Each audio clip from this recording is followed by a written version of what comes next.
आज मी बनवली होती जवस आणि तिळाची चटणी. त्याआधी संध्याकाळी ऑफिसवरनं आल्यावर मला खूप भूक लागली होती, म्हणून मी हे पोटॅटो बाईट्स काल आणलेले होते आणि फ्रीझरमध्ये ठेवलेले होते. सोबत हे मम्मीने मला 2 लसणाच्या जोडी होत्या तिच्याकडे, तर मला पण एक दिलेली होती. मग मी हे कांदे बटाटे ठेवते त्या जागी इथे ठेवून दिलेली. म्हटलं लागेल तसे घेऊया. ते झाल्यानंतर मी हे पोटॅटो बाईट्स तळायला घेतलेले. तेल गरम करायला ठेवलं होतं. गरम झाल्यानंतर लगेच त्याच्यामध्ये हे पोटॅटो बाईट्स टाकले. हे 2-3 मिनिटानंतर लगेचच छान क्रिस्पी तळून रेडी होत होते आणि खूप भूक लागल्यामुळे सोबतच चकली पण खात होते मी आणि हे मिक्स डाळीचं वरण पण शिजायला टाकून दिलेलं होतं सोबतच.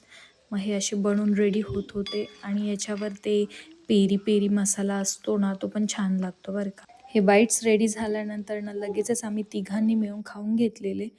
खाऊन झाल्यानंतर भूक आमची थोडी कमी झालेली होती, म्हणून मी साधं सिंपल वरण भात आणि ही जवसची चटणी करणार होते.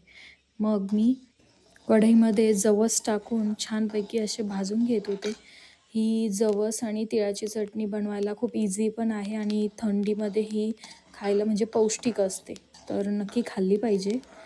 मग ही छान असं भाजून घेतलं. याच्यामध्ये तीळ पण टाकलेले मी माझ्या अंदाजानुसार टाकलेलं होतं, खोबरं पण. आणि ही चटणी मी माझ्या ऑफिसच्या एक मॅडम आहेत त्यांना विचारूनच मी ही बनवत होते. याआधी आमच्या आई बनवायच्या. मला कधी बनवायची गरजच पडलेली नव्हती, पण ऑप्शन नव्हतं. मला लक्षात नव्हतं त्याच्यामुळे मी त्यांना विचारून घेतलेलं. हे बघा हे छान असं भाजून झालेलं होतं.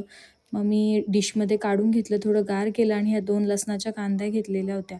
ह्या थोड्या गावठी लसूण असल्यामुळे त्या प्रॉपर सोलल्या जात नव्हत्या आणि मग मी साईडला तसंच ते असं पिंक पिंक तुम्हाला दिसत असेल थोडंसं साल बाकी होतं, पण काही नाही चांगलं लागतं त्याच्यात. आणि याच्यात लाल तिखट, त्याच्यानंतर मीठ आणि लसूण, जिरे हे सगळं टाकलं, मीठ टाकलं आणि छान दळून घेतलेलं आणि हे असं डब्यामध्ये थोडंसं स्टोअर करून ठेवलं होतं. मग मी थोडंसं चमच्याने असं याच्यामध्ये तेल टाकलेलं होतं आणि लगेचच वरण भात, पापड, पोळी आणि मग गरम गरम छान जेवण करून घेतलेलं. व्हिडिओ आवडला असेल तर नक्की सबस्क्राईब करा. आजसाठी एवढंच. बाय.